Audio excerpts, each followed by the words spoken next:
오늘 주시는 하나님의 말씀은 잠언 6장 20절에서 35절까지의 말씀입니다. 잠언 6장 20절에서 35절까지의 말씀을 제가 봉독하겠습니다. 내 아들아, 내 아비의 명령을 지키며 내 어미의 법을 떠나지 말고 그것을 항상 내 마음에 새기며 내 목에 매라. 그것이 내가 다닐 때에 너를 인도하며 내가 잘 때에 너를 보호하며 내가 깰 때에 너와 더불어 말하리니 대접 명령은 등불이요 법은 빛이요 훈계의 책망은 곧 생명의 길이라. 이것이 너를 지켜 악한 여인에게 이방 여인의 혀로 호리는 말에 빠지지 않게 하리라. 내 마음에 그의 아름다움을 탐하지 말며 그 눈꺼풀에 흘리지 말라. 음료로 말미암아 사람이 한 조각 떡만 남게 됨이며 음란한 여인은 귀한 생명을 사냥함이니라. 사람이 불을 품에 품고서야 어찌 그의 옷이 타지 아니하겠으며 사람이 숯불을 밟고서야 어찌 그의 발이 되지 아니하겠느냐. 남의 아내와 통간하는 자도 이와 같을 것이라.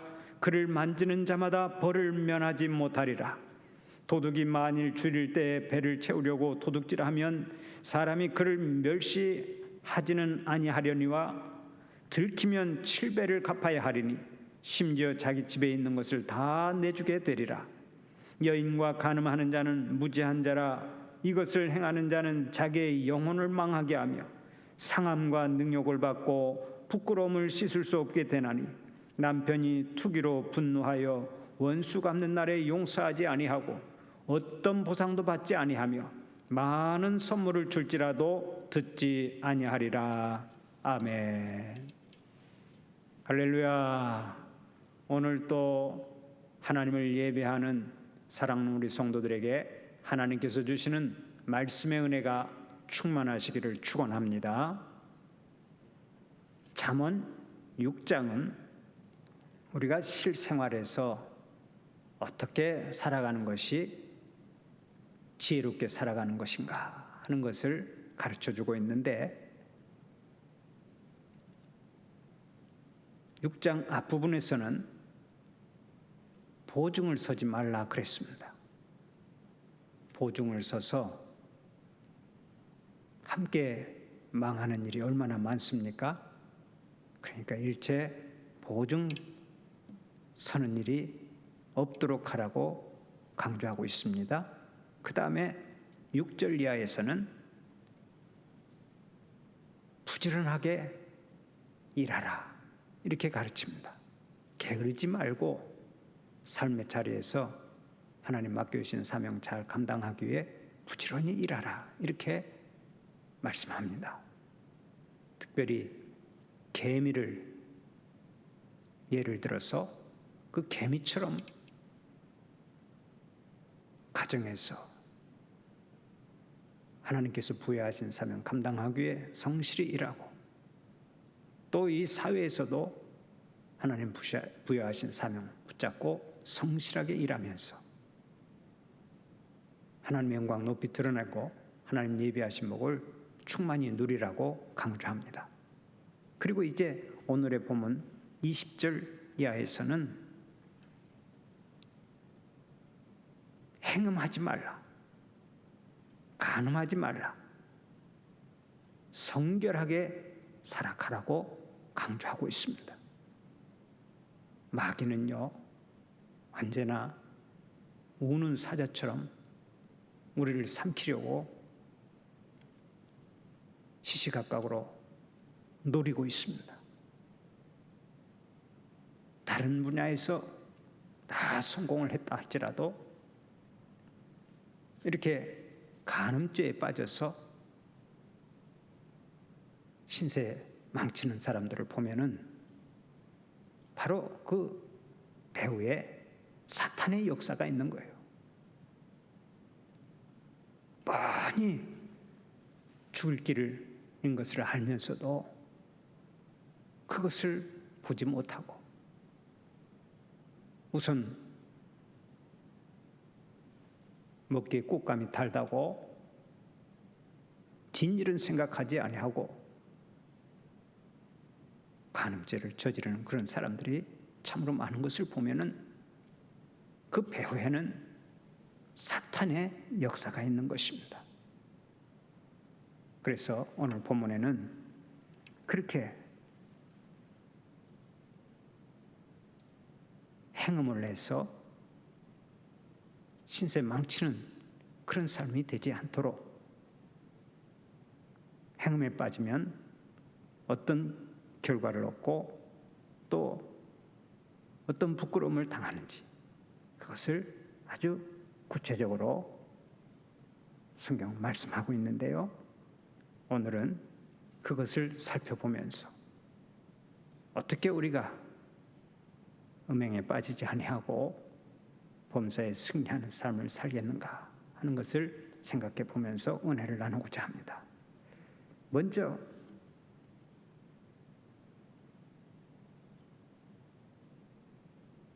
음란에 빠지면 그 형편이 어떻게 되는가? 간음하게 되면 어떻게 되는가? 26절에 보면 음료로 말미암아 사람이 한 조각 떡만 남게 되며 그랬습니다.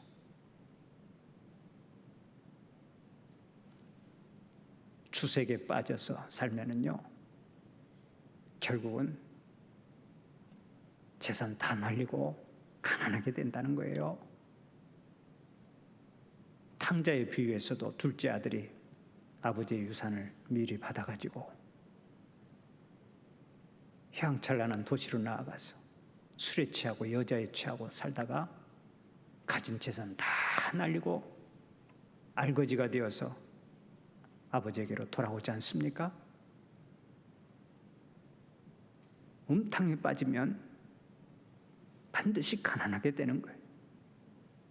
그런데요, 물질적으로만 가난하게 되는 것이 아니라 영적으로도 가난하게 되고 영적으로도 핍절하게 되고 모든 면에서 손해를 보는 것입니다. 그 다음에 26절 하반절을 보면 음란한 여인은 귀한 생명을 사냥함이니라, 이런 말씀이 나오죠. 생명을 사냥한다는 거예요. 남자가요, 음란한 여자 만나면은 생명을 빼앗기는 일이 벌어집니다. 영적으로 죽게 되는 거예요. 음란에 빠지면요, 자신의 영혼도 죽게 되고 또 나와 함께 사는 배우자의 영혼도 죽이게 되는 거예요. 집안의 식구들 다 영적으로 큰 고통을 당하게 만드는 거예요.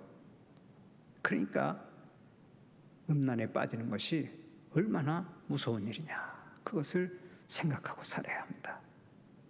다음에 27절을 보면 사람이 불을 품에 품고서야 어찌 그의 옷이 타지 아니하겠으며 사람이 숯불을 밟고서야 어찌 그의 발이 되지 아니하겠느냐.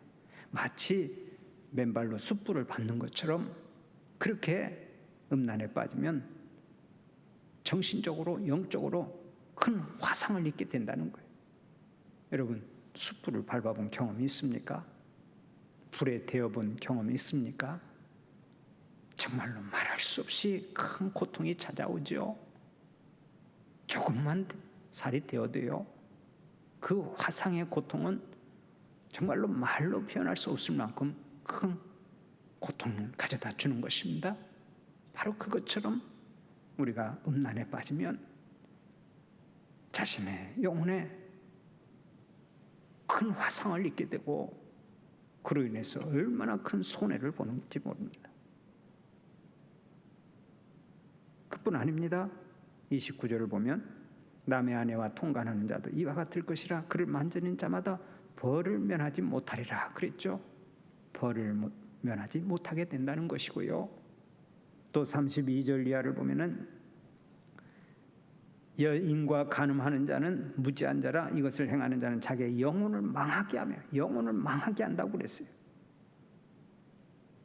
그리고 33절을 보면 상함과 능욕을 받고 부끄러움을 씻을 수 없게 된다 그랬습니다. 능욕을 받고 부끄러움을 씻을 수 없게 되는 거예요. 우리 주위에는 그런 사람들이 많이 있죠. 근본에 세계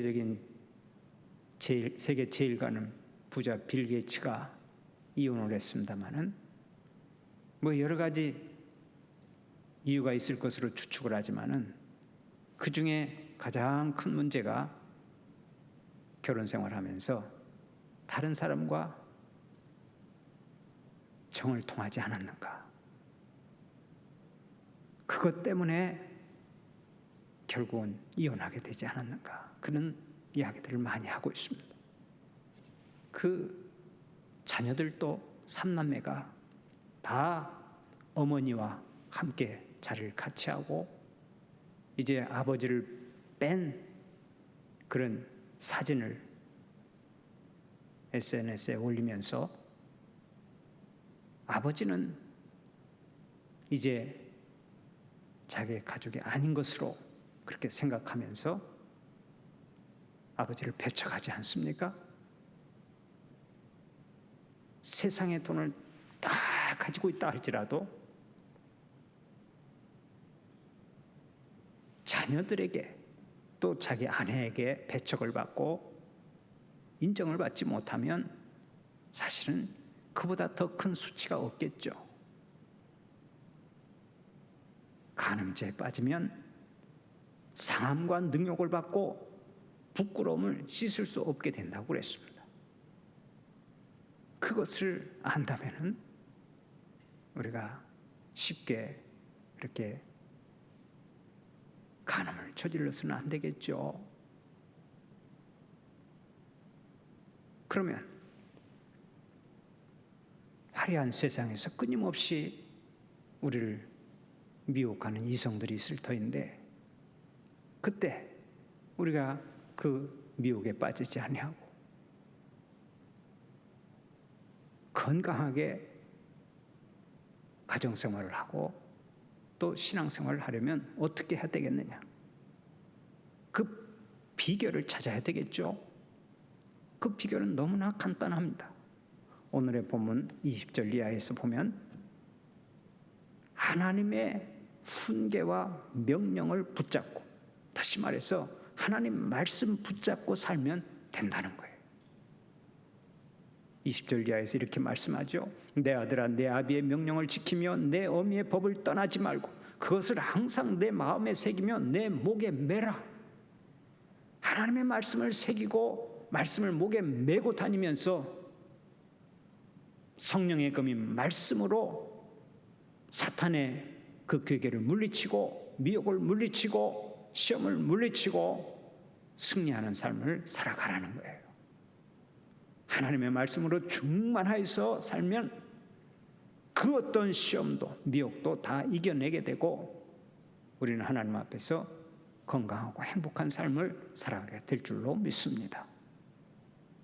오늘 또 우리 하나님께서는 그래서 우리에게 하나님의 전신갑주를 취하고 살아가라고 말씀하십니다.